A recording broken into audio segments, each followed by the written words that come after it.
Mbak Handara, Selamat siang, Pak. Bu Hasti. Ini kurang Okta sama Pak Arif ya? Sama Bu Fajar, tiga Oh, lagi. ya. Kita mulai dulu ya karena udah jam 1 lebih ya. Oh ya, Ya baik. Assalamualaikum warahmatullahi wabarakatuh. Waalaikumsalam. Waalaikumsalam warahmatullahi wabarakatuh. Selamat siang semuanya. Kita lanjutkan agenda perkuliahan kita untuk pertemuan ini melanjutkan CP terkait dengan keterampilan menulis. Benar ya, menulis ya? Ya, baik. Silakan kelompok yang keterampilan menulis silakan untuk mempresentasikan. Terima kasih Pak Ali. Assalamualaikum warahmatullahi wabarakatuh. Waalaikumsalam. Yang hormati Pak Dr. Ali Mustadi selaku dosen pengampu mata kuliah konsep filosofi dan bahasa Indonesia di kelas ini dan kawan-kawan kelompok yang sudah menyiapkan. Nah, untuk pertemuan kali ini kita akan menyiapkan beberapa hasil analisis teman-teman yang sudah dibagi. Kalau kemarin kita lebih ke membaca ya, nanti kita lebih kepada aspek produktif yaitu menulis, dan untuk pembagiannya nanti untuk fase A kelas 1 dan kelas 2 nanti Mbak Nesi dan Mbak Vera, kemudian yang fase B kelas 3 dan 4 nanti Mbak Esti, dan fase C kelas 5 Bu Andara, dan kelas 6 nanti saya. Nah, untuk sesi pertama adalah Mbak Nesi. Ini baru saya atlet baru login ya kayaknya ya. Untuk Mbak Nesinya belum ada. Oh, ini. Silakan Mbak Nesi untuk bisa mempresentasikan, tapi kayaknya sinyalnya susah. Untuk kelas 1 dulu ya, aspek menulis. Monggo Mbak Nesi untuk bisa mempresentasikan hasil analisisnya, terutama pada keterampilan menulis ya, sesuai dengan capaian pembelajaran yang sudah disampaikan kemarin. Monggo Mbak Nesi, waktu sepenuhnya kami persilakan. Baik, terima kasih Mas Rizka. Assalamualaikum warahmatullahi wabarakatuh. Sekarang terhormat Bapak Ali Mustadi dan teman-teman semuanya. Izin share screen, apakah bisa? Sudah saya jadikan host, Mbak. Coba. Oke, terima kasih.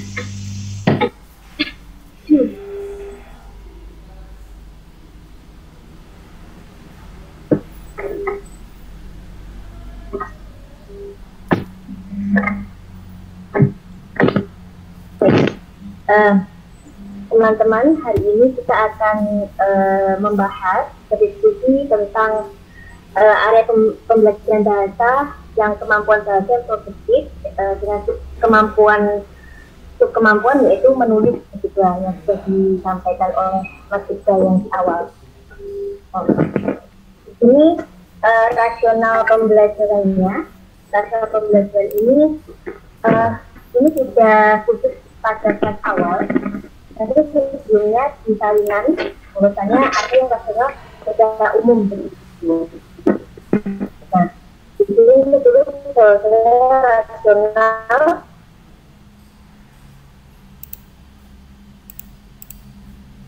alur tujuan dan pembelajaran dalam fase ini itu disusun dengan tujuan untuk memperkuat fondasi dasar keterampilan literasi pelajar di kelas awal keterampilan bahasa yang lebih kompleks. Pelajar di sini pada kelas awal itu perlu diberikan beragam latihan, contoh dan strategi yang dapat membantu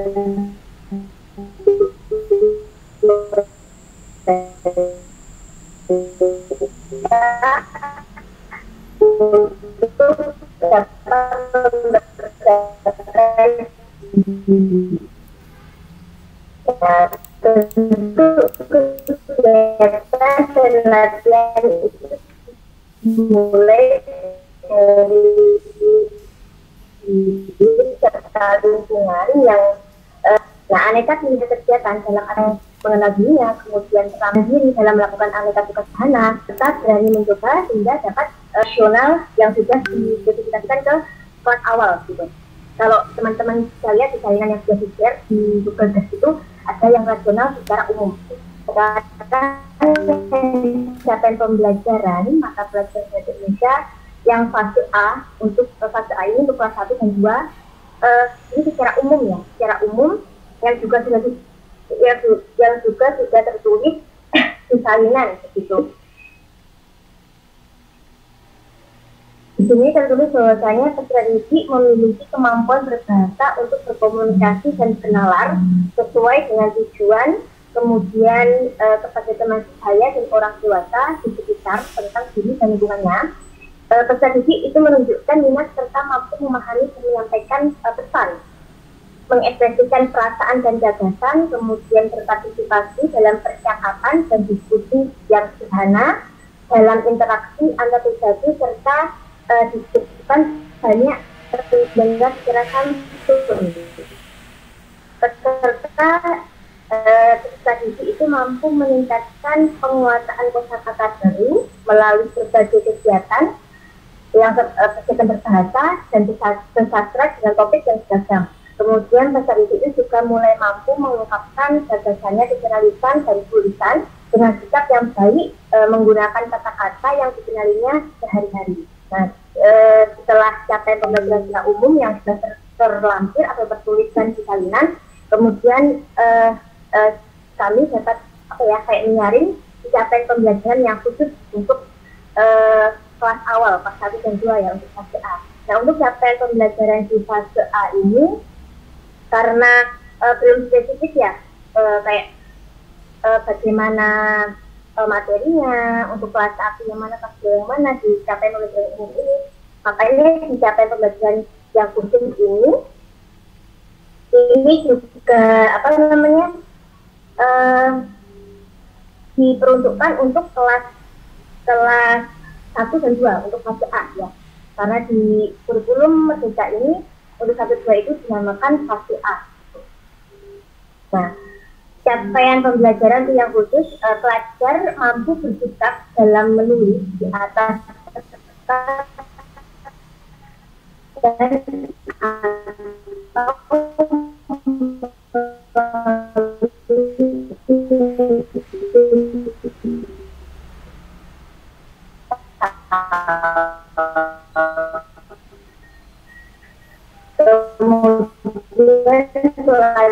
itu mampu menulis deskripsi dengan beberapa kalimat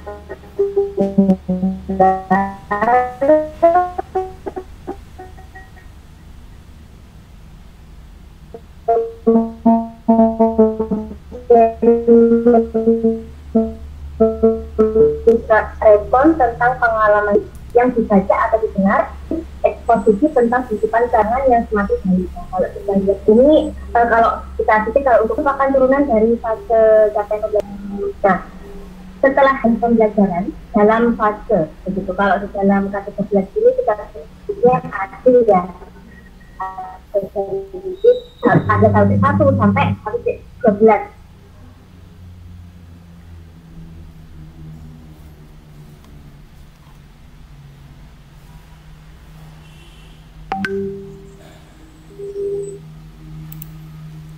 Mohon maaf teman-teman, sinyalnya hilang sepertinya ya. Iya, mungkin saya Kenapa bisa Bung ini gitu ya. terputus ya? Mohon maaf teman-teman, saya iya Pak, bisa teman-teman bisa mendengar suara saya? belum ini.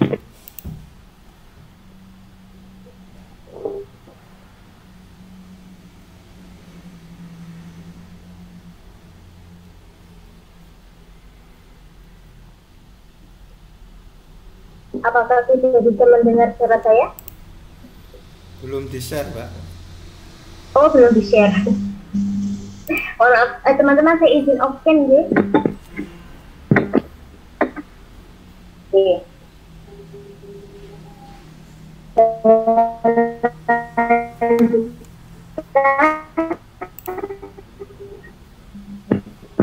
Jadi setelah capaian pembelajaran umum terus saya khususkan menjadi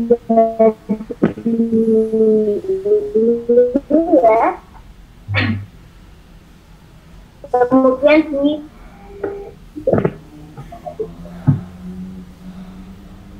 Nah, alur tujuan pembelajaran. Nah, alur tujuan pembelajaran kalau kita jelas kita menunjukkan kompetensi dasar atau pasif gitu ya. Jadi di fase A ini ada 1 sampai 12 untuk alur tujuan pembelajaran. Nah, yang mana yang 1 sampai 12 itu sudah dalamnya sudah ada bagian-bagian untuk keterampilan berbahasa. Ada 1-7, 1-8, dan 1-12. Oke, untuk alur tujuan belajar mengenal 12 alfabet dan dapat menuliskannya dengan tulisan tangan secara benar. Nah, kalau kita sambungkan di kata atau frasa kunci, begitu, bagaimana pengimplementasian, bagaimana seorang guru itu dapat menerapkan alur tujuan dalam memperkenalkan guru itu perlu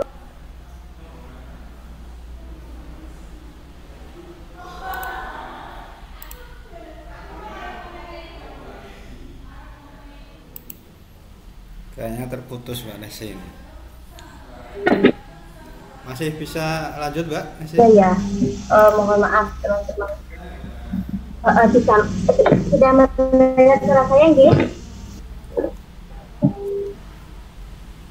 Halo teman-teman. Sudah Mbak, silakan lanjutkan. Masih ngerem. Mohon maaf, sinyal agak kurang terdengar begitu ya.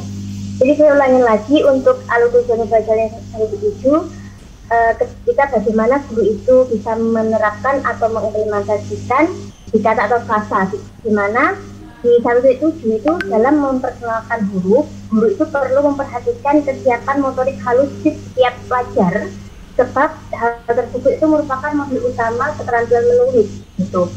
Di sini ada komentar bahwasanya saat mengajarkan cara menulis huruf yang benar, guru juga perlu menyepakati panduan bentuk huruf yang akan diajarkan ke sekolah, sebab ada beberapa huruf yang bentuknya berbeda.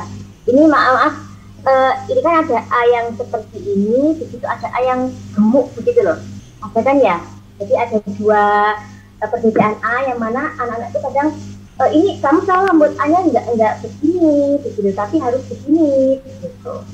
Nah, jadi kan untuk alur tujuan pembelajaran yang 1-7 itu dimana ada anak yang dari tidak TK, ada anak yang pertama ada playgroup, kemudian TK, kemudian SD kelas 1 begitu ya. Jadi seorang guru itu harus tahu, harus paham bagaimana kesiapan motorik halusnya anak itu. Ada anak yang belum sama sekali, ada anak yang tahu belum agak belum paham dengan abjad, ada anak yang sudah paham dengan abjad karena mereka ikut playgroup, kemudian TK dan sebagainya. Gitu. Seorang guru itu harus pertama-tama mengetahui bagaimana keadaan siswanya. Gitu. Alur tujuan pembelajaran yang kedua 1-8 ini khusus yang menulis ya teman-teman. Jadi pelajar mampu membedakan huruf dan bunyi huruf sehingga mampu mengenali kata yang dilihat dan didengar gitu. Jadi kalau ketika kata salah kuncinya, seorang guru itu harus dalam memperkenalkan guru itu dapat menghubungkannya dengan kata-kata sederhana dan dekat dengan anak, misalnya nama anak sendiri, kemudian benda-benda sehari-hari, kata yang ditemukan di buku. Nah, hal ini itu bertujuan agar pelajar lebih mudah memahami sekaligus mengingat huruf-huruf tersebut serta bunyinya. Nah, tidak sekedar bisa menyalin saja. Anak itu paham, sudah hafal di luar kepala bagaimana huruf-huruf abjad itu tanpa hanya menyalin. Lalu tujuan pembelajaran selanjutnya yang 1-12. Pelajar mampu mengidentifikasi tulisannya sendiri, kemudian memperbaiki kesalahan dalam tulisannya. Nah, kata atau frasa kuncinya itu keterampilan ini juga bermanfaat bagi perkembangan metakognisi pelajar yang mana ini memahami kemampuan diri sendiri atau siswa tersebut, sehingga kita perlu memperbaiki kesalahan, kemudian mereka benar-benar paham, bukan sekedar diminta oleh guru. Nah, mereka itu benar-benar paham bagaimana huruf-huruf yang sudah diberikan oleh guru. Gitu. Nah, tentu kesalahan yang dapat disadari sendiri oleh pelajar itu ketika mereka penulisan bentuk huruf, kemudian cara menulis dari kiri ke kanan, yang mana itu sangat berhubungan dengan poin 1.7 dan 1.8, sangat berhubungan dengan alur pembelajaran yang 1.7 dan 1.8. Nah, profil belajar Pancasila yang ada di fase A, yang di fase A gitu ya, itu ada kebinekaan global yang mana menumbuhkan rasa menghormati terhadap keanekaragaman budaya, kemudian memahami bahwa kemajemukan dapat memberikan kesempatan untuk mendapatkan pengalaman dan pemahaman yang baru. Kemudian yang kedua, bernalar kritis, yaitu mengidentifikasi begitu ya, mengidentifikasi, mengklarifikasi, dan mengolah informasi dan gagasan. Mengidentifikasi proses penalaran untuk menyelesaikan masalah dan pengambilan keputusan. Nah, kalau kita lihat dari KT yang umum tadi ya, nah, KT yang umum ini, ketika guru itu tidak dibekali bagaimana kurikulum merdeka ini dengan baik, gitu, saya rasa sangat berat ketika CT umumnya ini, kan kalau di salinan itu cuma ada CT umum ini. Nah, CT umum ini ketika suruh menganalisis, suruh mengidentifikasi, suruh menurunkan begitu ya, menurunkan untuk tujuan pembelajaran itu sangat sulit. Tetapi ketika mereka mungkin dibekali atau di workshop dengan sangat baik terhadap kurikulum merdeka ini, untuk menurunkan itu kemudian sangat mudah ya. Terutama kalau itu untuk para dosen ya, ketika kita, karena kan dosen kan double, dimana ketika kita nantinya disuruh mengajar tentang bagaimana pembuatan RPP yang baik, yang nantinya para mahasiswa kita itu diterjunkan ke sekolah-sekolah gitu. Saya rasa dosen juga perlu seperti workshop untuk pematangan bagaimana kurikulum merdeka ini berjalan dan bagaimana penurunannya untuk penerapannya di dalam kelas. Mungkin itu saja. Saya kembalikan ke Mas Iga. Terima kasih. Oke, terima kasih Mbak Nesi. Tadi secara umum di kelas 1 ini lebih kepada teknis menulis yang tidak bersifat produktif ya, tapi lebih kepada keterampilan motoriknya seperti itu. Ini selanjutnya kelas 2 Mbak Vera untuk bisa mempresentasikan. Baik, terima kasih Mas Ibda. Saya mohon izin share PPT.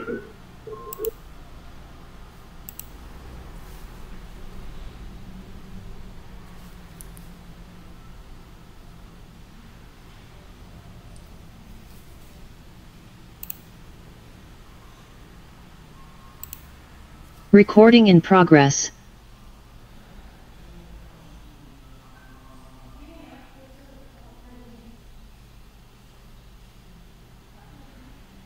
Baik, sudah terlihat PPT saya, teman-teman?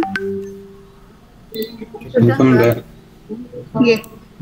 Assalamualaikum warahmatullahi wabarakatuh. Pak Ali dan teman-teman, saya melanjutkan analisis menulis di kelas 2 melanjutkan dari apa yang disampaikan Mbak Nesi di kelas 1.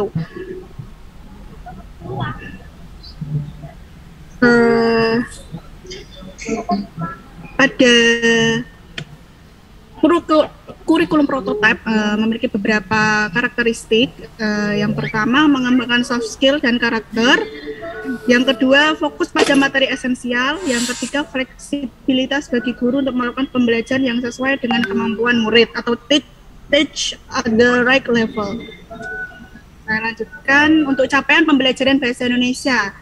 Saya singgung sedikit bahwa kemampuan berbahasa, bersastra, dan berpikir merupakan fondasi dari kemampuan literasi. Semua bidang kajian, bidang kehidupan, dan tujuan-tujuan sosial menggunakan kemampuan literasi. ya yang digadang-gadang pada kurikulum prototipe ini, literasi menjadi kemampuan yang sangat penting digunakan untuk bekerja dan belajar sepanjang hayat.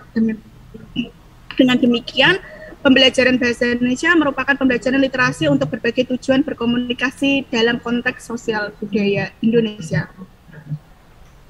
Nah, langsung saja pada model utama yang digunakan pada pembelajaran bahasa ini adalah pedagogic genre. Model ini memiliki 4 tahapan, yaitu penjelasan untuk membangun konteks atau explaining, building the context, pemodelan atau modeling, pembimbingan atau joint construction, dan pemandirian independent construction.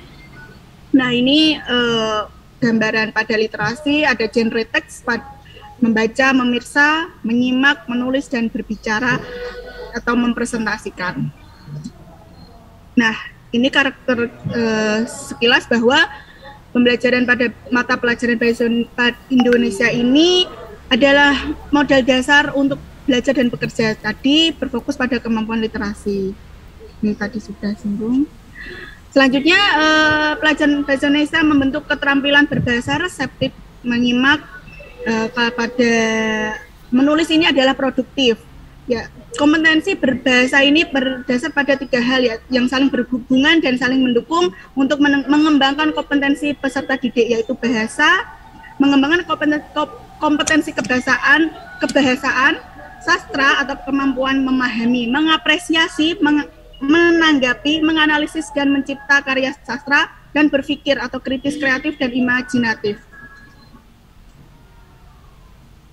Nah, ini pada area bahasa yang tadi disampaikan Mbak Nesi bahwa pada di kelas 2 ini pada menulis termasuk kemampuan produktif. Nah, kemampuan produktif menghasilkan saat berbicara, menghasilkan lambang bunyi bahasa sehingga pesan yang disampaikan dapat diterima oleh penyimak.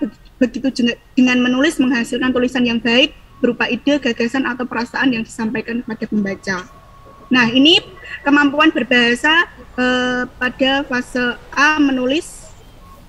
Elemen menulis adalah kemampuan menyampaikan gagasan, tanggapan, dan perasaan dalam bentuk tulis secara fasih, akurat, bertanggung jawab, dan atau menyampaikan perasaan sesuai konteks.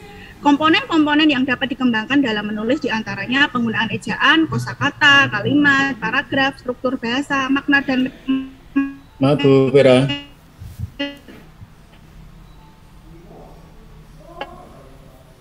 Bu Vera, Mbak Vera. Delay Pak ayahnya Pak. Itu ya. Dalam berbagai jenis. Mbak Vera, itu menulis apa fasih? Ya? Menulis kok fasih itu benar ya? Oh, maaf Pak, fase A dalam menulis pada kemampuan berbahasa Inggris. Kemampuan menyampaikan gagasan, tanggapan, perasaan dalam bentuk tulis secara fasih. Menulis secara fasih itu gimana? Oh, saya mengambil pada capaian pembelajaran revisi 2022, Bapak. Nah ya, maksudnya kok menulis secara fasih itu gimana? Apa saya tunjukkan itunya, Pak? Apa? Ya, kita kan tugasnya mengkritisi itu, menganalisis. Kalau menurut kita itu kan menulis itu kan secara apa? Kalau menulis itu apa? Secara baik dan benar dengan tulis dengan. Kalau menulis kok fasih itu kan agak aneh dicerna itu. Untuk analisisnya masih di ke bawah belum, Bapak. Ya, oke. Ya, lanjut.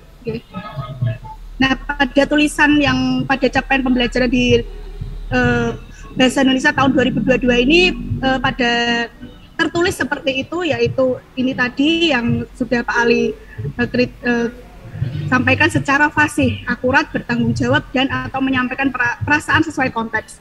Komponen-komponen yang dapat dikembangkan dalam menulis diantaranya penggunaan ejaan, kosakata, kalimat, paragraf, struktur bahasa, makna, dan metakognisi dalam berbagai jenis teks.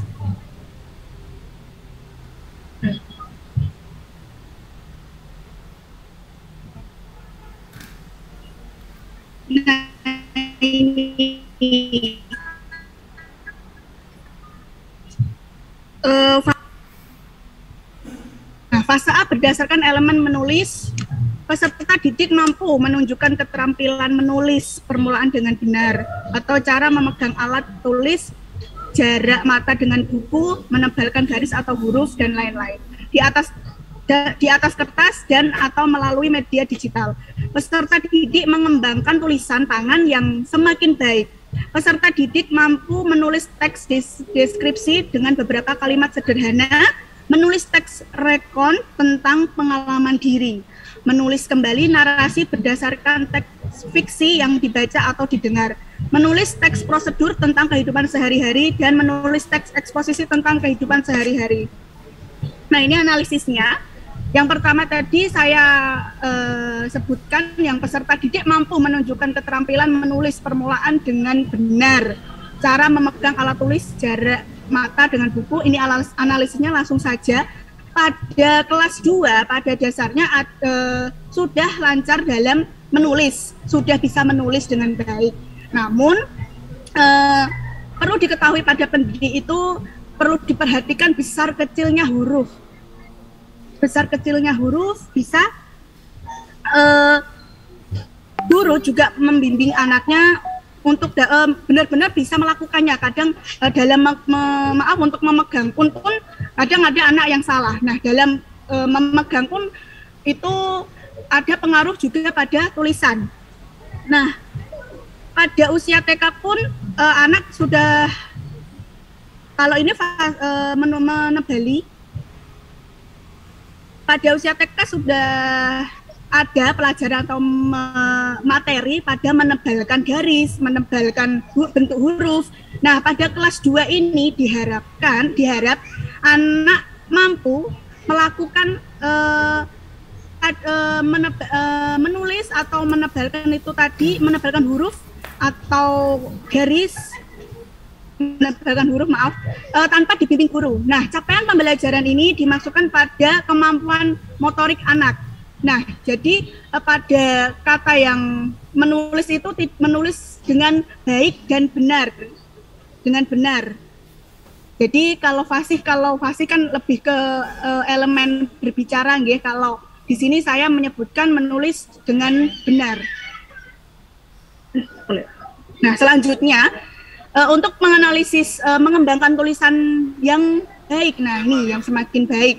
Nah, pada kelas 2 ini dilihat dari fase menulisnya, pada capaiannya anak mampu menunjukkan macam tulisan. Jadi anak bisa menulis tegak atau latte, miring, begitu, besar, kecil. Nah, pada ini pada kompetensi ini, capaian ini maksud saya mampu mengembangkan, bisa dapat meniru juga tulisan, bisa meniru tulisan, bisa jadi dari cerita atau satu kalimat maupun satu paragraf. Nah, mengembangkan tulisan tangan pada siswa kelas 2 ini menunjukkan hasil karya tulisan tangan dengan dapat meniru tulisan, puisi, pantun, cerita, seperti itu. Yang terakhir, peserta didik mampu menulis teks deskripsi dengan beberapa kalimat sederhana, menulis teks rekon tentang pengalaman diri, menulis kembali narasi berdasarkan teks fiksi yang dibaca atau didengar, menulis teks prosedur tentang kehidupan sehari-hari, dan menulis teks eksposisi tentang kehidupan sehari-hari. Nah, ini analisis saya. Pada kelas 2 ini capaian pembelajarannya diharap terpenuhi pada siswa kelas 2 ini. Diharapkan anak mampu dan menunjukkan bahwa anak mengembangkan bisa menulis, dapat menulis. Yang pertama melatih dengan data diri mereka sendiri, dari nama saya, nama orang tua saya, nah seperti itu. Nah, menulis bisa juga ditambahkan dengan menulis cerita tentang pengalaman, misalnya liburan atau kegiatan seperti itu. Dan juga meniru tulisan teks sederhana, misalnya ada satu kalimat, saya pergi dengan orang tua atau bagaimana. Nah, itu anak pada ini capaian pembelajaran ini mampu dia menuliskan dengan itu tadi yang saya sebutkan tadi, dengan baik dan benar, tegak, huruf besar kecilnya juga diharapkan anak itu memang benar-benar bisa menulis dengan baik dan benar, meniru tulisan juga dapat sesuai dengan teks sederhana itu tadi. Oh, sudah. Begitu Pak Ali dan teman-teman untuk kelas 2 pas menulis dari saya kembalikan ke Mas Ida. Oke, terima kasih Mbak Vera. Untuk kelas 2 tadi secara umum memang ada ini ya, hampir sama seperti kelas 1 secara umum, lebih pada menulis, tapi aspek menulisnya itu menulis tangan ya, tidak ke pengungkapan gagasan ide. Dan tadi ada pertanyaan yang mengarah kepada menulis kok fasih lah, nanti mungkin bisa ditambahkan di kelas 3-4 Mbak Esti. Mbak Esti mau share screen sendiri? Iya Mas. Oke, ya. monggo Mbak Esti sudah jadikan host, silakan.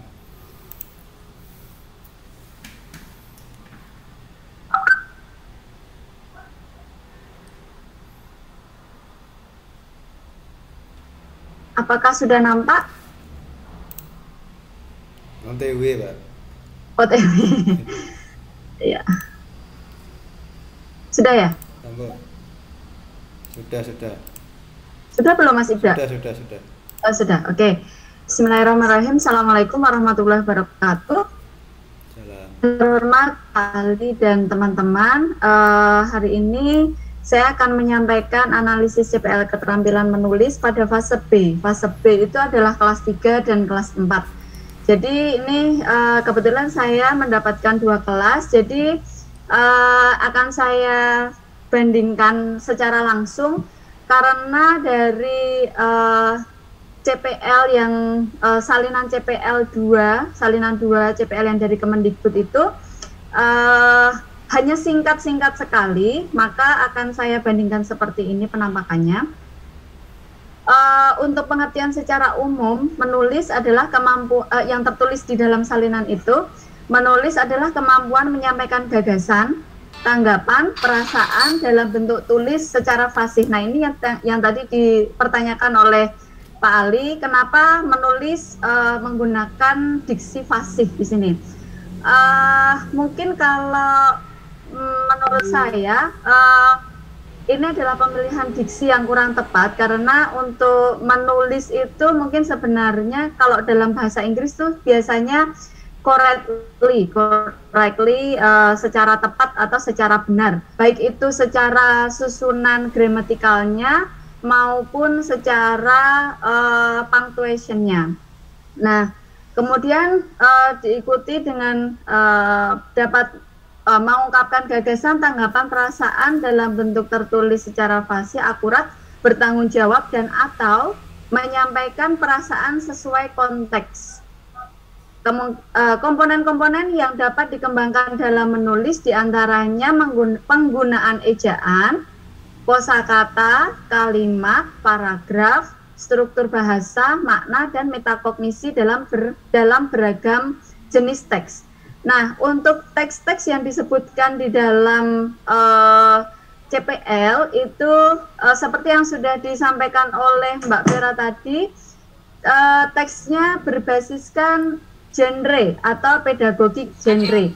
Minggu lalu Pak Ali sudah menyampaikan bahwa pedagogi genre atau pembelajaran bahasa berbasis genre ini hampir sama dengan pembelajaran bahasa Inggris di waktu itu pertama kali KBK. Jadi saya pertama kali menjadi guru itu pelajaran bahasa Inggris berbasis genre. Nah, ini saya rasa juga cukup bagus sekali karena anak-anak bisa langsung mempelajari bagaimana memproduksi teks-teks dengan macam-macam teks. Jadi langsung bisa tahu teks A gunanya untuk apa. Misalnya teks naratif digunakan untuk apa, teks prosedur digunakan untuk apa, bentuknya seperti apa. Nah, seperti itu. Kemudian untuk CPL yang ada di fase B di kelas 3 dan 4 itu peserta didik mampu menulis teks narasi, deskripsi, teks rekonstruksi atau rekon, teks prosedur, teks eksposisi, dengan rangkaian kalimat yang beragam, informasi yang rinci dan akurat, dan topik beragam yang lainnya. Kemudian ada yang saya cetak dengan tulisan merah. Kalau tadi di kelas 1 dan 2 itu adalah kemampuan menulis dengan menggunakan pulpen atau pensil, itu masih tahapan awal, yaitu mungkin siswa tidak diharapkan untuk menulis yang lebih. Jadi asal mereka bisa menulis huruf-huruf dengan jelas, mungkin seperti itu. Tetapi kalau di kelas 3 dan 4 itu diharapkan siswa bisa menulis lebih rapi. Maka patokan kerapian di sini masih menggunakan belajar menulis dengan huruf tegak bersambung. Nah, ini yang menjadi PR juga.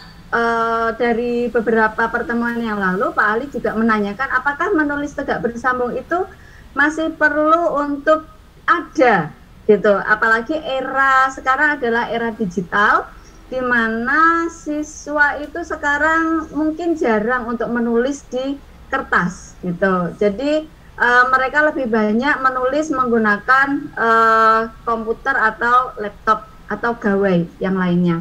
Nah, kalau menurut saya pribadi mungkin masih bisa ada, karena mau tidak mau harapan anak-anak untuk bisa menulis rapih itu memang tetap ada gitu. Walaupun sebagian besar sudah berpindah menulis menggunakan gawai, tetapi banyak aktivitas yang juga menggunakan menulis secara manual. Maka kerapihan menulis itu juga diharapkan di sini. Akan tetapi porsi untuk latihan menulis tegak bersambung saya rasa tidak terlalu banyak, karena lebih baik digunakan untuk latihan yang melatih secara skill. Bukan secara teknis. Skill yang di sini yang saya maksudkan adalah melatih anak untuk memproduksi beragam teks tadi, atau bisa mengungkapkan gagasan melalui tertulis tadi, daripada belajar teknikal secara banyak gitu.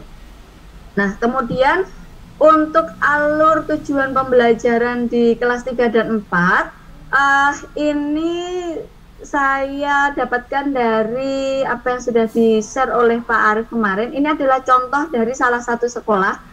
Maka karena kurikulum prototipe itu sifatnya adalah maksudnya guru-guru boleh mengembangkan sesuai dengan atmosfer yang ada di sekolah, maka ini bukan patokan sebagai hal yang harus diikuti begitu. Tetapi paling tidak kita mempunyai gambaran bagaimana guru-guru mengembangkan CPL dari revisi CPL dari Kemendikbud yang hanya singkat saja. Nah, di kelas 3 itu ada pelajar mengenal bentuk huruf tegak bersambung serta dapat menulis tegak bersambung dengan teknik. Ini mungkin breakdown dari tadi ada disebutkan peserta didik terampil menulis tegak bersambung. Nah, perbedaan di kelas 4 sama-sama ada keterampilan untuk menulis tegak bersambung. Di sini kalau di kelas 3 itu baru mengenalkan tekniknya, bagaimana bentuk-bentuk huruf tegak bersambung. Di kelas 4 istilahnya melancarkan atau melanyahke kalau bahasa Jawanya. Terus kemudian siswa juga dapat melakukan revisi secara benar. Berarti dalam pandangan saya, ketika siswa sudah dapat melakukan revisi secara mandiri, itu berarti pemahaman dia tentang bentuk-bentuk huruf tegak bersambung itu sudah dia kuasai betul, karena Kalau tidak, berarti dia tidak akan mengetahui salahnya di mana. Tapi kalau siswa sudah mengetahui letak salahnya dia di mana dan dia bisa merevisi, berarti ada capaian kognitif yang lebih tinggi di sini. Kemudian di selanjutnya itu pelajar mengenal konsep menyunting. Nah, menyunting di sini kalau saya tidak salah adalah seperti pekerjaannya editor. Jadi yang ada di benak saya bahwa siswa sudah diperkenalkan punctuation, apa itu namanya, tanda-tanda baca, titik, koma, kemudian huruf kapital, terus kemudian kalau nama harus besar, nama kota dan sebagainya. Nah, wawasan-wawasan seperti itu berarti harus ada, sudah diperkenalkan. Kemudian bagaimana kalau mau membuat cerita? Tadi ada teks narasi di situ. Membuat cerita berarti anak-anak perlu diperkenalkan dengan tanda kutip atau tanda petik yang merupakan kalimat langsung. Nah, seperti itu.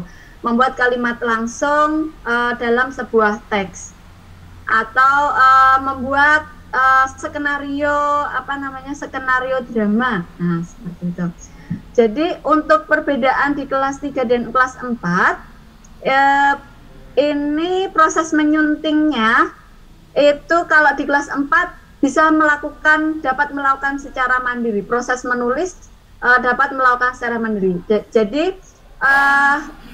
kalau bisa dilihat di kelas 3 dan kelas 4 itu hampir sama, akan tetapi kelas 4 adalah lanjutan untuk penguatannya.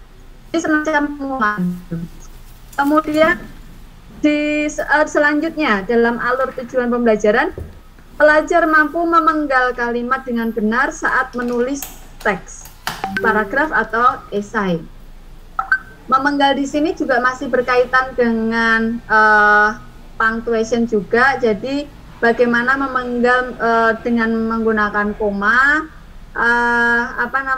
juga bagaimana cara membuat sebuah kalimat yang lengkap. Nah, di sini berarti anak-anak mulai diperkenalkan struktural atau gramatika cara membuat kalimat. Mungkin kalau dalam bahasa Indonesia gramatikanya tidak serumit dalam bahasa Inggris karena tidak terpaut atau tidak terpancang dengan tenses. Jadi yang harus diberi penguatan adalah bagaimana meletakkan subjek, predikat, objek, dan keterangan. Nah seperti itu mungkin dikuatkan. Kemudian untuk di kelas 4 itu pelajar dapat membuat karangan naratif lengkap. Pelajar dapat membuat karangan naratif lengkap dengan bagian pembuka, tengah, penutup, serta urutan peristiwa yang runut dan jelas.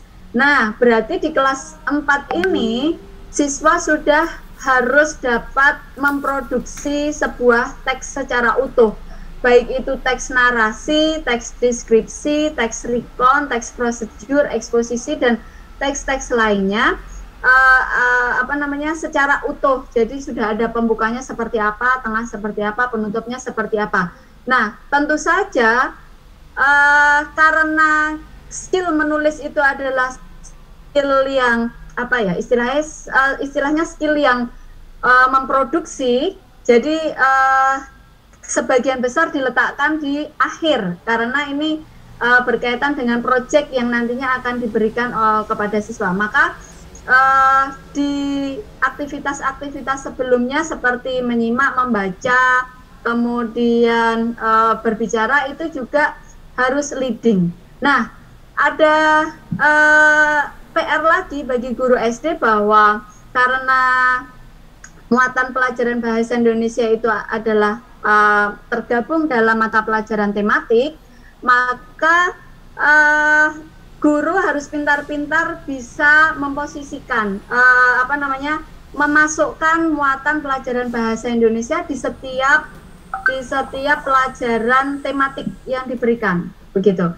Dan ini berkaitan dengan perkiraan alokasi waktu. Kalau di SD itu kelas 3-nya ada 32 JPL per minggu.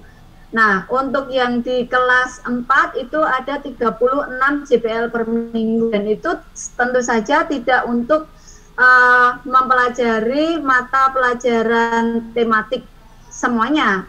karena ada beberapa mata pelajaran yang lainnya.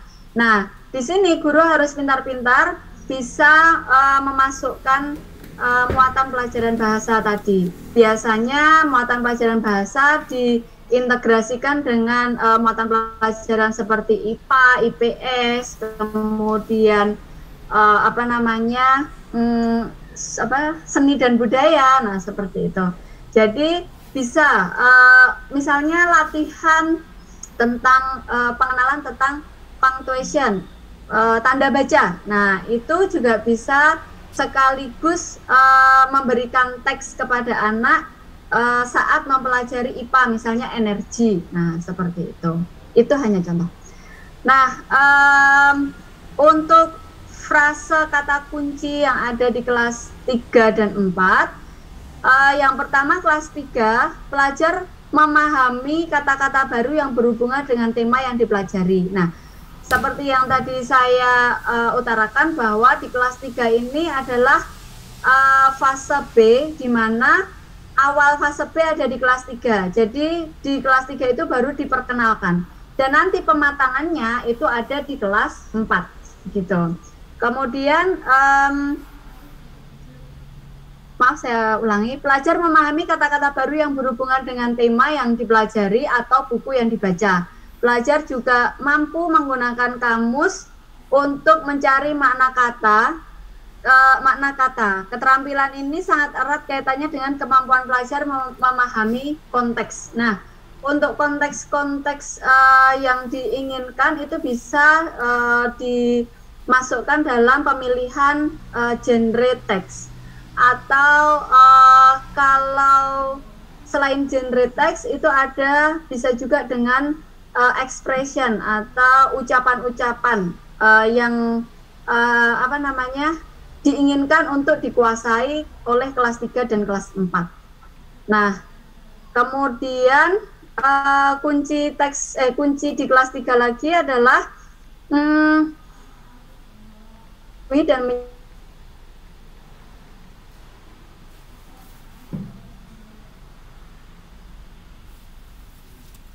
kata, kalimat, atau gambar yang mendukung pesan atau informasi tersebut. Untuk yang di kelas 4, proses menyunting tulisan sudah termasuk dalam proses yang lebih kompleks sekaligus reflektif. Pelajar mulai memaknai tulisannya sebagai produk yang utuh. Kemudian selanjutnya, memahami adanya hubungan sebab akibat dalam beberapa peristiwa.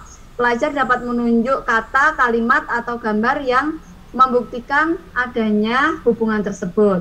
Kemudian untuk yang kelas 4, pelajar telah terpapar, maksudnya ini bukan terpapar ya, seharusnya sudah mendapatkan informasi tentang teks yang beraneka ragam seperti narasi, deskripsi, recon, prosedur, dan eksposisi tadi.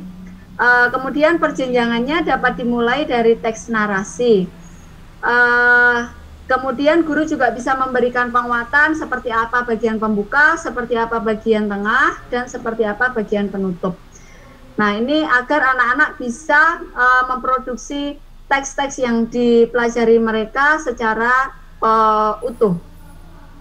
Kemudian untuk profil pelajar Pancasila yang dikuatkan dalam keterampilan menulis di kelas 3 dan 4 itu adalah mandiri. Ini saya juga kurang setuju, karena kenapa hanya mandiri saja yang dituliskan di penguatan untuk profil pelajar Pancasila. Karena yang lainnya tentu saja menurut saya bisa dimasukkan. Seperti berpikir kritis itu juga tidak hanya bisa dimasukkan dalam membaca saja, seperti yang kemarin disampaikan oleh teman-teman yang keterampilan membaca. Nah, berpikir kritis ini bisa dimasukkan dalam keterampilan menulis juga, karena dalam menyusun sebuah paragraf tentu saja itu butuh pemikiran yang baik atau pemikiran yang kritis, bisa menyambungkan antar kalimat satu dengan yang lainnya. Nah, itu juga butuh pemikiran yang kritis pula. bagaimana cara membuat paragraf 1 nyambung dengan paragraf 2 itu juga butuh pemikiran yang kritis juga menurut saya. Nah, kemudian untuk kesimpulan di kelas 3, pelajar mengenal bentuk huruf tegak bersambung serta dapat menulis tegak bersambung dengan teknik yang benar. Kemudian yang kedua, pelajar mampu memenggal kalimat dengan benar saat menulis paragraf atau esai. Kemudian yang ketiga, mengenal konsep menyunting sebagai salah satu bagian dari proses menulis. Dengan bantuan guru, pelajar memahami alasan kalimat atau tulisannya perlu disunting. Perlahan-lahan, pelajar dapat mengingat dan memahami pola serta aturan tata bahasa Indonesia, serta dapat menyunting tulisan secara mandiri. Nah, untuk di kelas 4, pelajar dapat membuat karangan naratif lengkap dengan bagian pembuka, tengah, dan penutup, serta urutan peristiwa yang runut dan jelas.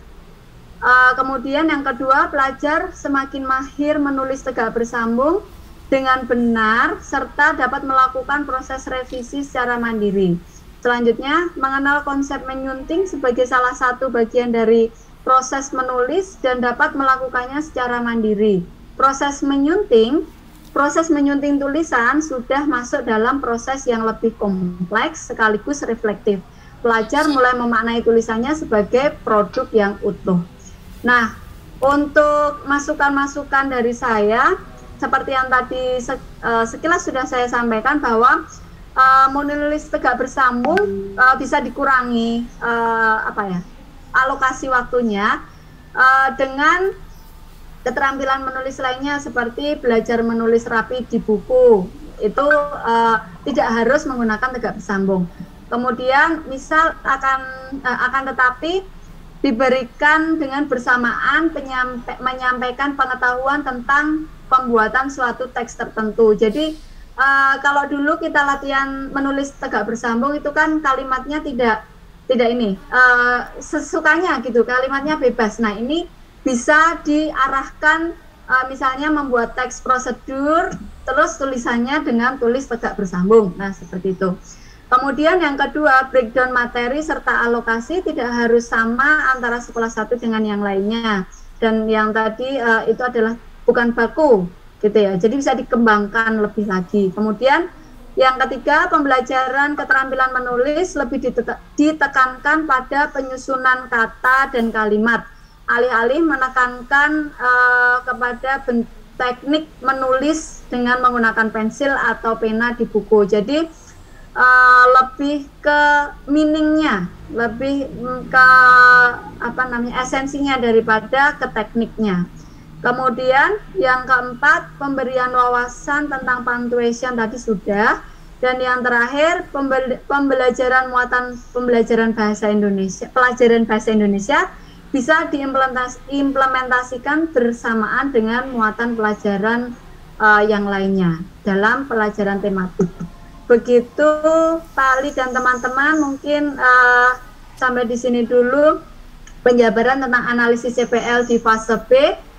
Untuk selanjutnya akan dilanjutkan oleh Mbak Handara di fase C di kelas 5 dan Mas Ida di kelas 6. Terima kasih. Assalamualaikum warahmatullahi wabarakatuh. Waalaikumsalam. Masih Mbak Esti, sudah agak sedikit mendalam ya ini. Mungkin nanti bisa kita diskusikan terkait dengan pertanyaan atau respon dari kawan-kawan. Kemudian yang kelas 5 ini Mbak Handara, bisa share screen atau saya ini Mbak Handara? Jenengan ya Mas. Oke, sudah tambah ini ya. OTW.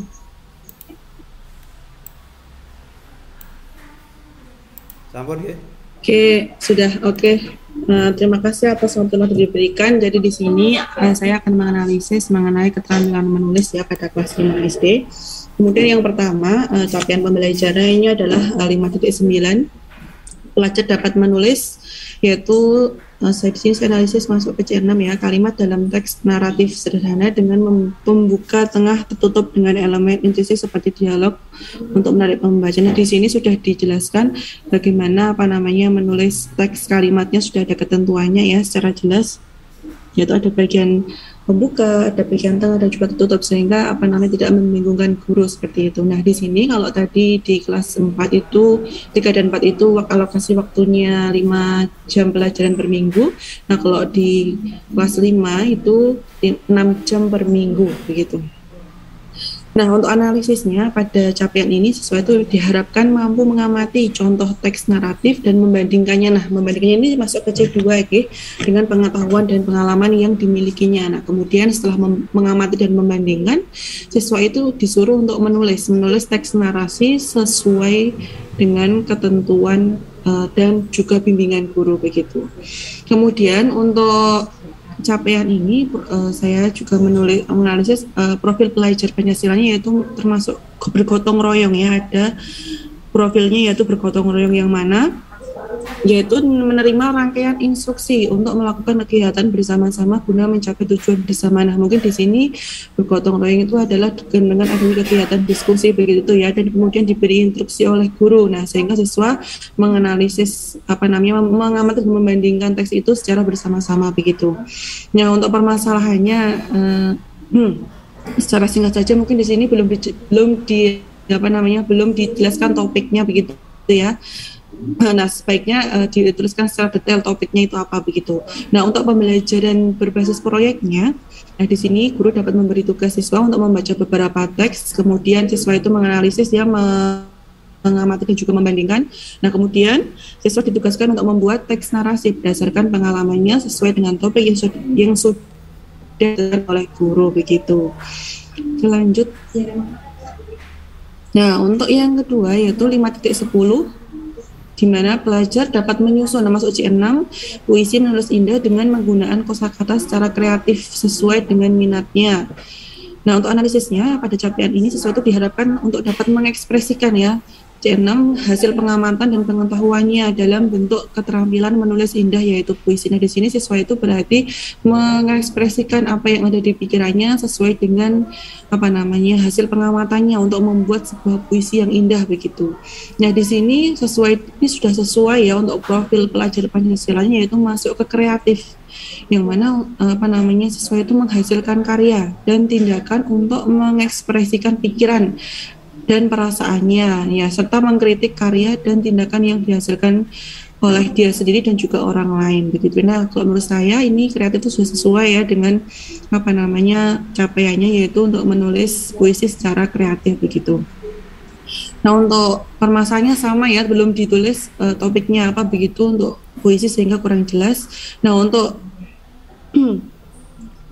proyeknya yaitu siswa diajak ke suatu tempat ya, kemudian siswa mengamati sekitar, kemudian siswa itu menulis puisi sesuai dengan apa yang dilihatnya saat itu. Oke, lanjut. Nah, masuk ke 5.11. Nah, di sini pelajar dapat menggunakan, masuk C3 ya, kalimat yang lebih kompleks atau majemuk, setara atau bertingkat dalam prosa untuk menggambarkan pengalamannya dan pengamatannya. Di sini pelajar siswa itu ditugaskan untuk membuat kalimat majemuk setara dan kalimat majemuk bertingkat. Nah, kemudian itu digunakan dalam membuat prosa begitu ya, sesuai dengan pengalaman dan pengamatannya.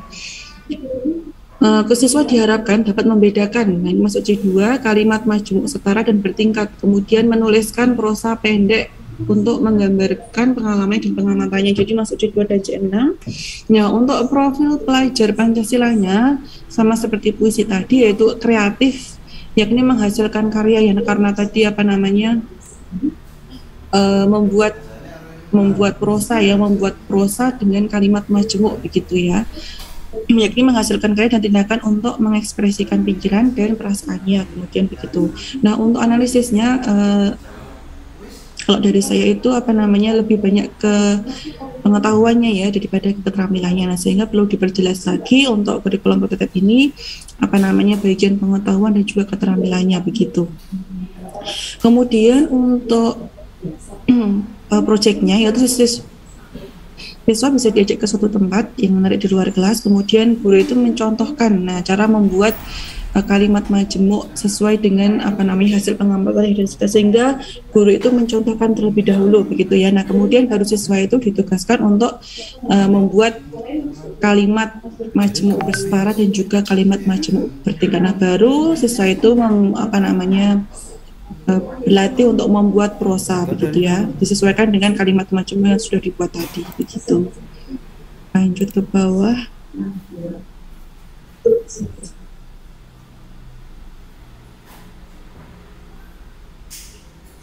Nah, masuk kalimat titik 12, pelajar juga dapat merevisi dan menyunting, ini masuk ke C6, tulisannya sendiri terutama terkait struktur kalimat, keterpaduan gagasan dan juga ejaan yang digunakan dalam tulisan. Nah, di sini siswa itu disuruh untuk merevisi dan menyunting begitu ya. Bagaimana tulisannya, apakah sudah sesuai dengan struktur kalimatnya, kemudian bagaimana gagasannya dan ejaannya. Nah, di sini sudah dijelaskan apa saja hal-hal yang akan dianalisis terkait dengan tulisannya begitu. Jadi sudah secara jelas ya. Kemudian untuk profil pelajar Pancasilanya yaitu masuk ke mandiri. Nah ini mungkin berkaitan dengan kegiatan menyunting begitu ya, yakni melakukan refleksi terhadap kekuatan dan kelemahan dan prestasi dirinya serta mengidentifikasi yang dapat membantunya dalam mengembangkan diri dan mengatasi kekurangannya berdasarkan umpan balik dari guru. Nah, mungkin di sini berkaitan dengan kegiatan yang dilakukan oleh siswa. Kemudian guru itu memberikan feedback begitu ya kepada siswa. Nah, untuk proyeknya, saya langsung ke proyek, yaitu siswa ditugaskan untuk menulis cerita begitu ya. Nah, setelah siswa menulis cerita berdasarkan kalimatnya secara berdiskusi, siswa itu menganalisis per kalimat. Nah, berdasarkan tadi ya, struktur kalimat, kemudian gagasan dan juga ejaannya. Nah, dengan seperti itu maka semua kelompok dapat mengetahui secara bersama apakah tulisan yang dibuatnya itu sudah benar ataukah belum sesuai dengan prasyarat tadi. Nah, kemudian hasilnya dapat dipresentasikan di depan kelas. Itu saja teman-teman presentasi singkat saya, nggih, monggo silahkan saya kembalikan ke Mas Ibda. Terima kasih. Ya, terima kasih Mbak Andara. Yang terakhir ini kelas 6 ya. Ya, mohon izin untuk menyampaikan analisis kami yaitu kelas 6 aspek menulis fase C ya. Nah, kalau dari sisi rasional ya, memang ada pertanyaan ya atau sebuah umpan balik, karena di sini ada dua orang ya atau dua objek yang diajak ya.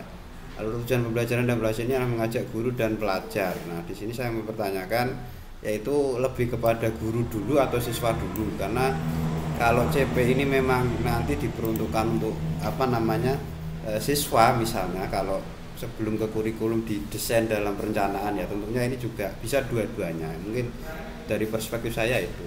Kemudian yang pada aspek karya sastra ya, memang tadi sudah disampaikan dari Mbak Andara ya, ada dua karya sastra yang ini kalau kita lihat di KIKD kurikulum 2013 masih sama, belum berkembang, yaitu hanya pada aspek prosa dan puisi. Nah, sedangkan di sini justru di kalimat ini perlu dikenalkan dengan aneka karya sastra klasik dari luar atau barat dan dalam negeri. Nah, kalau kami merekomendasi atau memberikan umpan balik ya harusnya di dalam negeri dulu ya, baru dari luar negeri. Meskipun kalau di buku-buku sastra anak memang secara konten itu eksplorasi dari karya sastra luar negeri itu memang bagus-bagus, kita akui ya, beberapa difilmkan ya, tapi tidak menutup kemungkinan kita itu juga memiliki karya sastra yang bisa dieksplor ke dalam 3 teori antropologi yang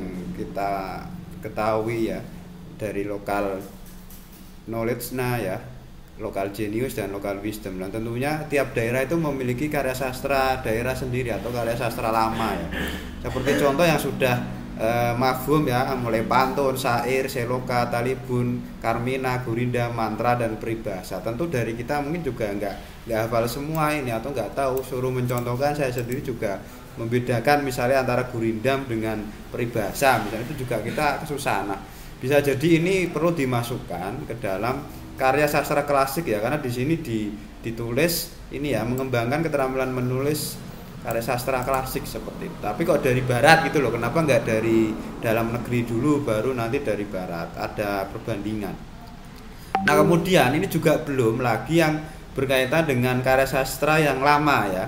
Kita sebut saja Gugon Tuhon itu ya, meskipun ini hanya ada di Jawa ya, tapi perlu anak-anak saya kira perlu dikenalkan ya. Misalnya anak putri itu kalau nyapu harus bersih ya, kalau nggak bersih nanti suaminya beringosen. Nah itu kan salah satu bentuk Gugon Tuhon atau legenda. Nah setiap daerah Jawa Tengah, Minang dan suku-suku yang lain itu saya kira memiliki legenda yang sangat menarik, dan ini harusnya dihadirkan di dalam karya sastra klasik tadi. Kemudian juga folklore lah, folklore itu juga macam-macam ya, folklore yang abstrak dari yang jogetan atau tari itu juga sangat menarik tentunya. Dan yang tidak kalah penting karena era sekarang sudah mengarah kepada digital, sastra cyber juga belum dimasukkan. Karena yang kalau kita bandingkan dengan di KIKD kurikulum 2013 kok sama gitu loh, hanya prosa dan puisi. Apakah tidak ada karya sastra lain ya, semacam cerita bergambar ataupun novel anak atau cerpen anak. Lah ini kan kayaknya perlu memperdalam lewat bukunya Prof. Burhan Nurgiantoro ya di sastra anak itu ya. Nah kemudian di CP ini juga ada sedikit penekanan ya, khususnya pada aspek menulisnya ya. Menulis utamanya karya sastra masih kurang beragam ya, terbatas masih pada prosa dan puisi, belum ada karya sastra lama dan juga sastra cyber di dalam keterampilan menulis yang dikembangkan. Apalagi kalau anak-anak sekarang nanti bisa melakukan aspek keterampilan menulis ini lewat Microsoft Word di HP misalnya atau di Notepad. Dan ini kan bisa dipublikasikan entah nanti berupa audiovisual ataupun blog. Itu saya kira bisa memperkuat pada aspek karya sastra cyber ya sepertinya ya. Nah kemudian di kompetensi menulis pada 6.1 ini masih pada hal yang berupa ilmiah ya, karya sastra tulis karya tulis dan laporan hasil riset yang komprehensif. Karena ini kelas 6 ya. Kemudian 6.2 sama penyuntingan mandiri saat menulis karya tulis dan laporan penelitian. Pada aspek 6.3 ini pelajar mampu memadukan pengetahuan akan teks deskripsi, narasi, eksposisi dan argumentasi dalam karya tulis atau laporan penelitiannya. Artinya masih berkutat di jagat ilmiah, belum sastranya memang minim ya, atau memang yang mendesain ini tidak membandingkan dengan di KI dan KD 2013 mungkin ya. Nah analisis saya pada kompetensi 61, 62, 6.3 ini belum ada menulis karya sastra jelas ya. Pada CP juga masih prosa dan puisi, harusnya ditambahkan pada aspek kesastraan karena di sana ada kata budaya dan seni dan juga teks hasil imajinasi. Nah tentunya ini kalau dimasukkan ke dalam keterampilan menulis, seni, budaya, kemudian teks hasil imajinasi anak ya, baik pengalaman langsung maupun tidak langsung tadi, tentunya akan mengeksplor banyak hal yang bisa dikembangkan. Atau nanti seperti yang disampaikan BSD tadi ya, ini mungkin capaian pembelajaran standar nasional. Bisa nanti sekolah madrasah nanti MISD bisa mengembangkannya sendiri. Saya kok usnudon gitu aja ya, karena kalau kita bandingkan ya, ini kan tugas kita menganalisis ya, membandingkan dari KIKD 2013 itu kok secara konten materi aspek menulisnya kok sama, bahkan tidak secara detail konten sastranya apa, bahkan tidak muncul gitu ya.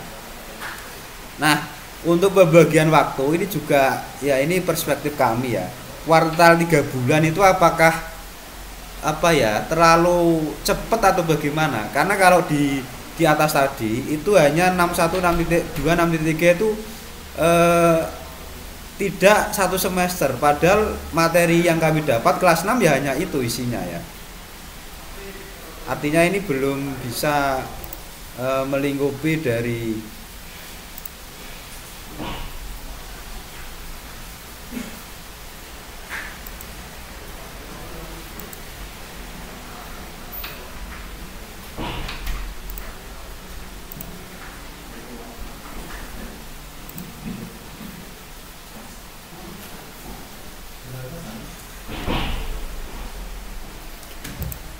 Recording in Maaf, progress. ini karena delay ya, ada hujan di tempat saya, hilang suaranya.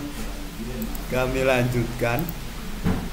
Nah, untuk analisisnya memang di di semester ini ya, atau satu semester itu kira-kira terlalu lama, terlalu sedikit. Nah, itu mungkin perbandingannya kan ada teorinya ya, 1 JP itu berapa menit seperti itu. Tapi kalau ini ditambahkan aspek sastra, saya kira akan mencukupi ya, karena bisa jadi ini kan masih awal ya, belum begitu lengkap, komprehensif dan matang. Bisa jadi ini untuk 1 tahun kelas 6 kalau hanya 3 istilahnya apa ya, 3 CP istilahnya akan kurang maksimal. Atau kalau ini digabung dengan membaca, memirsa, menyimak dan lain sebagainya tentu akan lebih lengkap. Mungkin itu ya dari aspek timing waktunya ya.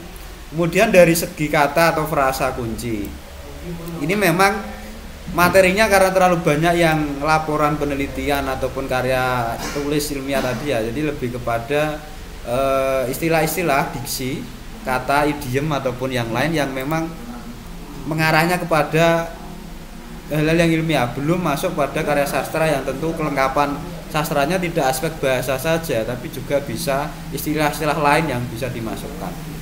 Nah, kemudian di profil pelajar Pancasilanya ini ada aspek kreatif. Nah, tentunya kalau di profil pelajar Pancasila ya salah satunya kreatif ya, selain gotong royong, mandiri dan seterusnya.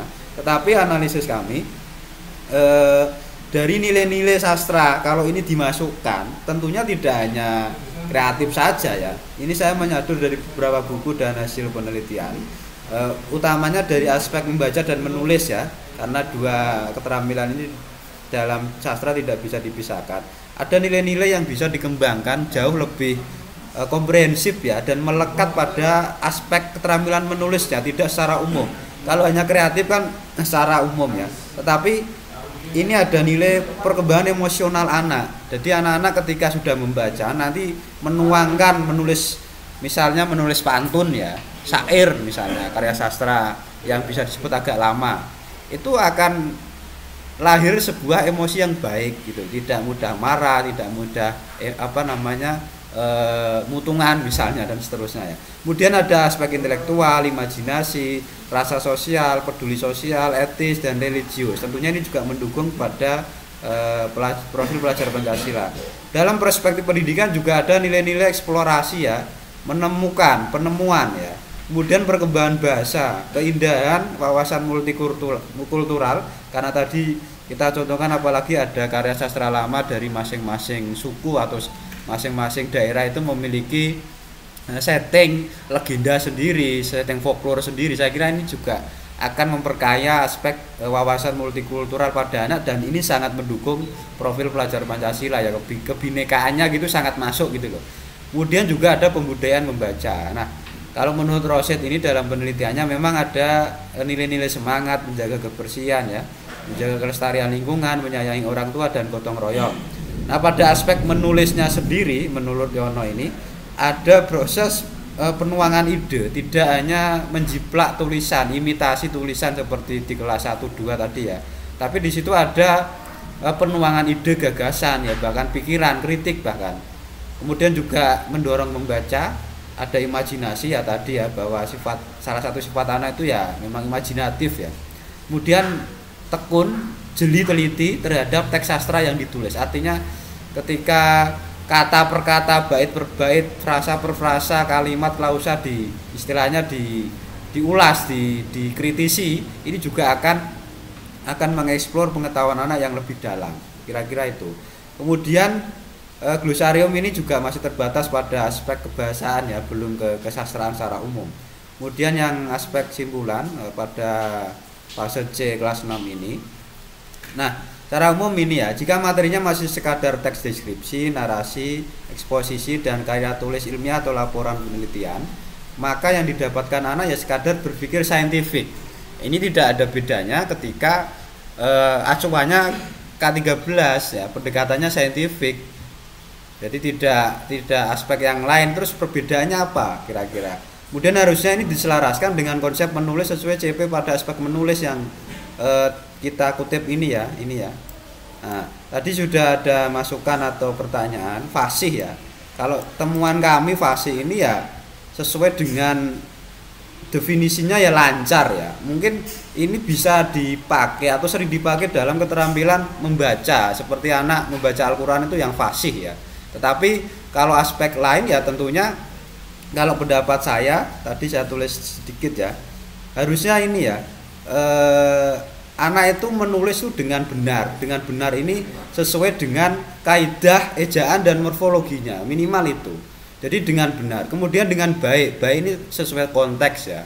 Antara penutur, mitra tutur atau penulis dengan pembaca misalnya. Kemudian yang terakhir adalah indah. Lah indah ini sesuai kodifikasi bahasa, baik itu nanti wilayah dalam sosiolinguistiknya itu ada kode bahasa, kode sastra, dan kode budaya. Nah, kalau ini dieksplor lebih dalam, apalagi ini kelas 6, tentunya ketika nanti naik ke SMP itu sudah bisa menulis karya sastra yang tentunya tidak hanya karya sastra yang tersebut tadi ya, hanya prosa dan puisi, tapi juga ke karya sastra lama dan juga bisa tambah ke karya sastra cyber sesuai dengan perkembangan zaman. Kira-kira itu dari sedikit ya yang bisa kami analisis.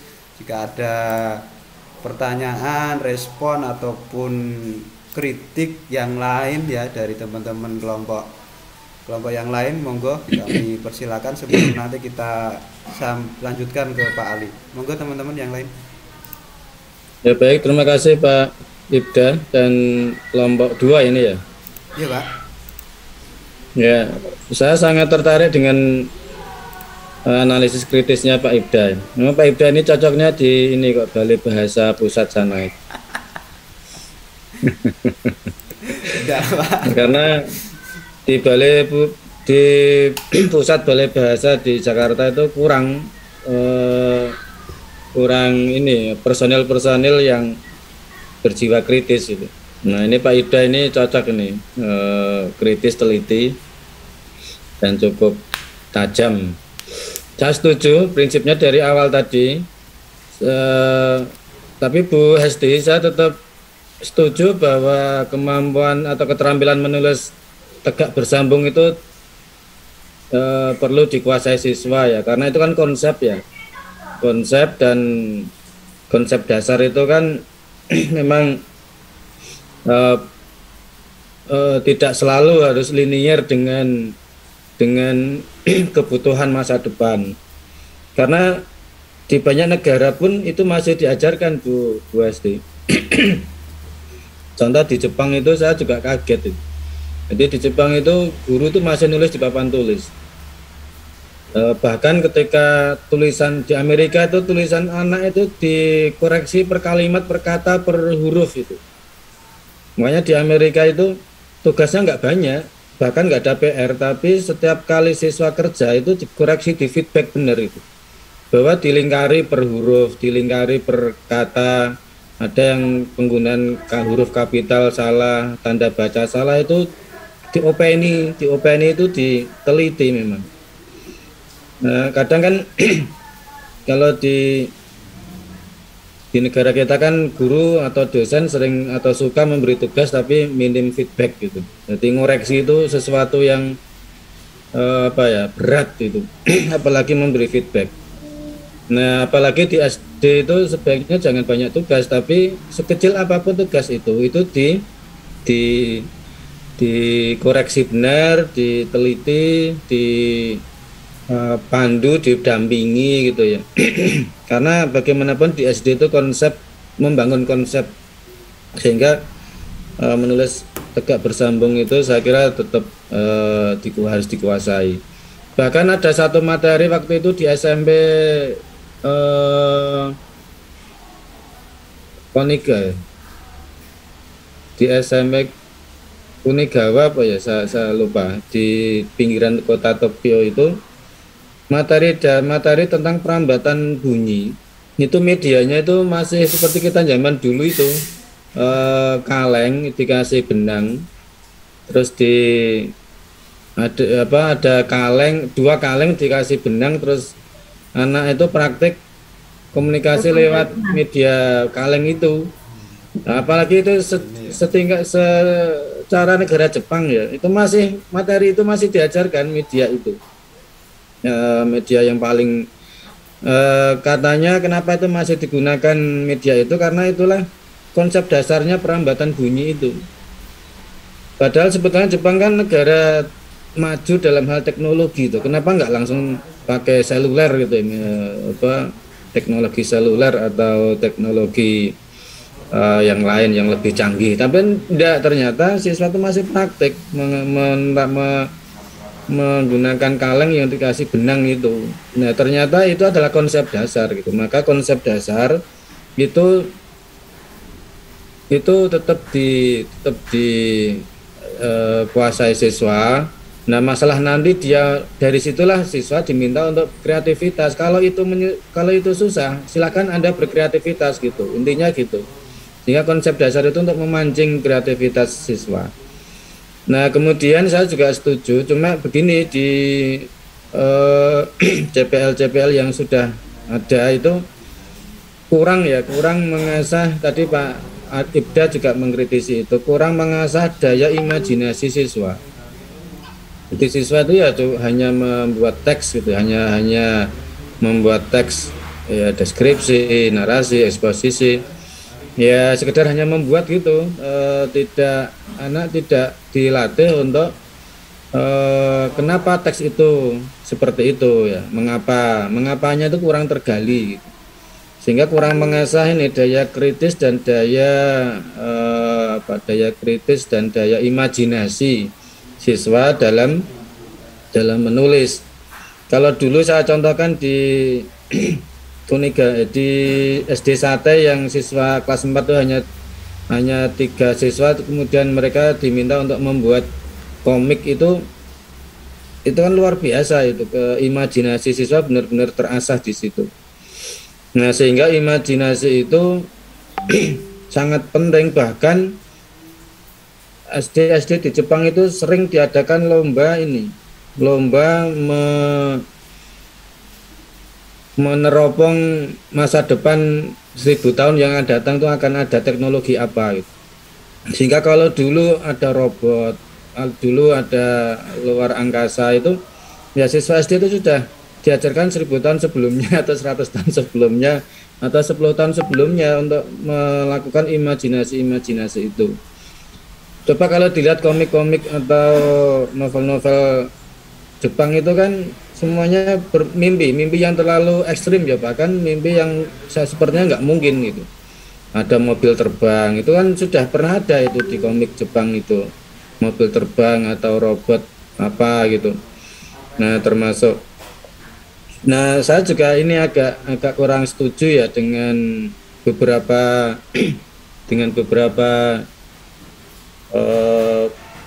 bukan pepatah ya, kalau lebih besar pasak daripada tiang itu apa ya? Itu pepatah apa slogan atau apa itu? Peribahasa itu, Pak. Peribahasa ya, maaf, peribahasa. Itu kan seolah-olah kan anak-anak atau kita ini kan diajarkan jangan sampai bermimpi yang di luar kemampuan tuh. Jangan bermimpi di luar kemampuan. Jangan sampai kita punya cita-cita yang seolah-olah kita nggak mampu gitu loh. Ya toh, jangan sampai gitu toh artinya. Nah, itu kan sangat mempengaruhi psikologi siswa itu. Seharusnya namanya mimpi itu kan setinggi-tingginya tuh. Dari si agama apapun ada nggak larangan bermimpi setinggi-tingginya itu? Saya kira kan nggak ada larangan, nggak ada hukum dosa untuk bermimpi, berimajinasi. Nggak ada, sah-sah saja kan orang bermimpi setinggi-tingginya itu. Nah, melalui sastra itulah siswa SD dilatih, dirangsang untuk berimajinasi tingkat tinggi. Bahkan coba 100 tahun yang akan datang, kira-kira akan ada apa nak gitu. Akan ada bagaimana kendaraan di 10 tahun yang akan datang misalkan, atau apabila nanti 10 tahun yang akan datang tidak ada orang yang mau nanam padi, apa yang akan terjadi misalkan. Nah, akhirnya terus terciptalah padi sintesis atau apa gitu. Nah, itu kan perlu anak dilatih untuk berkreasi, berimajinasi. Karena imajinasi itu ya setinggi-tingginya gitu. Masalah nanti berhasil apa enggak kan urusan besok kelak. Dan itu tadi ternyata di Jepang itu setiap kali ada kontes teknologi atau imajinasi anak sekian puluh tahun yang akan datang itu beberapa itu terwujud gitu. Ada ya banyak hal itu terwujud gitu. Ya mulai dari robot, mulai dari komputer touchscreen dan seterusnya itu kan ya imajinasi itu kan bisa saja justru lahir dari anak-anak lugu itu yang masih belum banyak dosanya itu. Nah itu sehingga tadi saya setuju daya kemampuan mengasah daya imajinasi dan kritis siswa itu memang harus dapat porsi yang lebih ya Pak Ibda ya di JPL-nya itu. Nah kemudian itu dua hal yang saya soroti tadi, keterampilan menulis tegak bersambung, kemudian porsi yang lebih terkait dengan keterampilan imajinasi dan daya kritis dalam menulis. Saya menarik tadi, ada yang menarik apa yang siber tadi apa Pak? Cyber, literasi cyber, Sastra cyber sastra cyber ya menarik itu dan memang apalagi di dalam beberapa era sekarang ini ada sudah sangat terasa ya. Nah itu ada literasi digital, ada sastra cyber. Nah itu saya kira harus ya, justru harus tercover ya itu ya. Saya kira itu Bapak Ibu semua. Ini kan sudah jam 2:30 ya. Waktunya habis. Ya mohon nanti masukan catatan dan tanggapan dari kelompok 1 mohon bisa disampaikan secara tertulis ke kelompok 2. Nah, sekali lagi apa yang kita diskusikan itu nanti sebagai bahan untuk ya saya ingatkan lagi ya terkait dengan tugas akhir itu. Bagaimana buku pegangan yang berorientasi pada kurikulum prototipe. Nah untuk minggu depan selama 2 minggu kelompok 1, kelompok 2, kelompok 1 minggu depan untuk mempresentasikan hasil analisis model-modelnya ya, model-model. Nah tentunya model-model yang tidak cocok dan model yang cocok itu nanti harus didasari teori ya, jangan sampai hanya asumsi masing-masing. Nah kenapa model ini tidak cocok, mengapa model ini cocok itu ya ada alasan teoritisnya. Terus minggu berikutnya untuk kelompok kedua masih sama topiknya. Tadi saya WA Pak Arif bahwa pertemuan ke-11-12 itu tidak sekedar menganalisis kritis perangkat yang sudah ada, tapi justru lebih penting nanti kita membuat masing-masing kelompok membuat minimal satu contoh perangkat inovatif